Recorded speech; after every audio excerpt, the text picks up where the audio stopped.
गाजीपुर जिले के कुबेर राम ने इस सीट से 5वीं बार नामांकन किया है।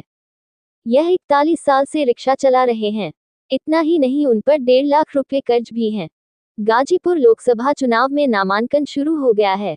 पहले दिन जहां एक नामांकन हुआ, वहीं कुल 19 लोगों ने पर्चा खरीदा।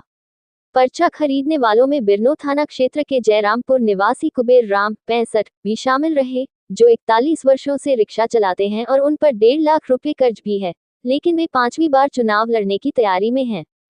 कुबेर राम बताते हैं कि वह भले ही गरीब हैं, लेकिन जीतकर कुछ कर दिखाना चाहते हैं। इसके लिए वे 5वीं बार नामांकन करने के लिए पर्चा खरीदे हैं। इस बार उन्होंने जनता राज पार्टी से एक सेट में नामांकन प्रपत्र खरीदा है। इसके पहले वे 2009 में लोकसभा चुनाव के लिए नामांकन किए थे, लेकिन उनका पर्चा खारिज हो गया था। इसके बाद 2014 में लोकसभा चुनाव लड़े, लेकिन जमानत जब्त हो गई। वहीं 2012 में जंगीपुर विधानसभा और 2017 में जखनिया विधानसभा सीट से भी चुनाव लड़े थे। यह अलग बात है कि वे जमानत तक नहीं बचा पाए। कुबेर राम कहते हैं कि लोन लेकर ई रिक्शा खरीदे हैं, जिसे 1 वर्ष से चला रहे हैं। ई रिक्शा लेकर कुबेर अपना नामांकन पर्चा खरीदने मंगलवार को नामांकन स्थल पर पहुंचे थे। उनका कहना है कि वे 9 मई को नामांकन करेंगे। नाम बताइए अपना। कुबेर राम। कुबेर जी, आज आपने नामांकन किया है, जी। क्या बतलाएंगे नामांकन को लेकर? नामांकन किए हैं का उसके बारे में क्या बताएं? नामांकन किए हैं। क्या मुद्दा है? मुद्दा तो बहुत है गाजीपुर में। मुद्दा गाजीपुर में है, ओवरब्रिज अभी 4 ठो बनवाना है गाजीपुर में।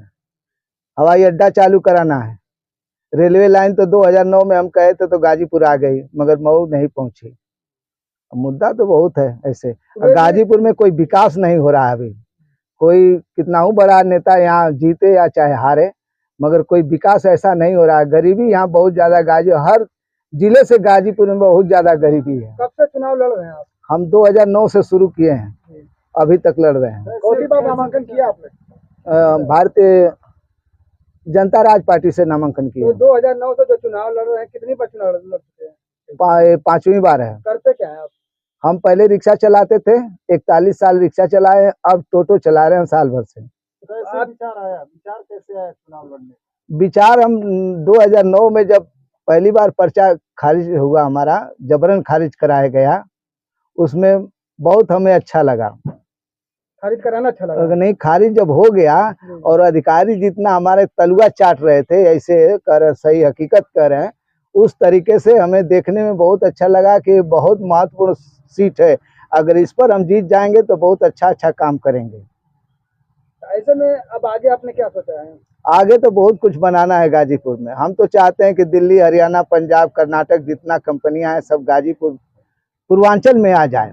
आप रिक्शा चलाते हैं और इसमें जो चुनाव में जो खर्च आएगा, कैसे कर पाएंगे? खर्च तो इधर उधर से कर्जा लेकर करते थे। अभी तक रिक्शा चलाकर करते थे तो ये पहले कर लेते थे, बाद में भरते थे। अब तो पार्टी से, जनता राज पार्टी से कुछ पैसा मिला है और हम काम कर रहे हैं। क्या आपके ऊपर जैसे जब रिक्शा चलाते थे इससे पहले कुछ कर्ज भी था, या मतलब ऐसा ही आप? नहीं, पहले जब रिक्शा चलाते थे तो कोई कर्ज नहीं हमारे पास था। जब से इलेक्शन करने लगे, इलेक्शन वाला काम कर रहे, तब से कर्जा होता रहा है। कितना कर्ज है? इस समय लगभग 2 लाख के लगभग कर्ज है। कैसे भरेंगे? यही चला करके भरेंगे, धीरे धीरे भरेंगे। आप जब परिवार इसी चलता होगा? हाँ, परिवार थोड़ा बहुत खेती बाड़ी है, उसी से चलता है। तो परिवार इसी से चलता है और चुनाव भी लड़ रहे हैं, तो या तो चुनाव लड़ेंगे या परिवार चलाएंगे, दोनों में क्या? हम दोनों काम कर लेते हैं धीरे धीरे। परिवार भी चला लेते हैं, लड़कियों और लड़कों का शादी भी कर लेते हैं और ये भी काम कर लेते हैं। हाँ। कितना कमा लेते हो? हम कभी 400 कमाते हैं, कभी 500 कमाते हैं, कभी 1000 भी कमा लेते हैं। और रिक्शा में भी ऐसे ही कमाते थे। अच्छा, जो गाजीपुर के जो जनप्रतिनिधि हैं वर्तमान में और उससे पहले सिन्हा जी, उन लोगों के प्रति कैसा नजरिया है? सिन्हा जी थे, सही कह रहे हैं कि सिन्हा जी थे, मगर सिन्हा जी तो हार गए। 2014 में जब हम लड़ रहे थे तो सिन्हा जी जीत गए, और इसके बाद नहीं लड़े तो हार गए। मतलब आपके न लड़ने से? हाँ, नहीं लड़ने से हार गए। और 2 पार्टी मिल गई और हम लड़े भी नहीं, वो हार गए।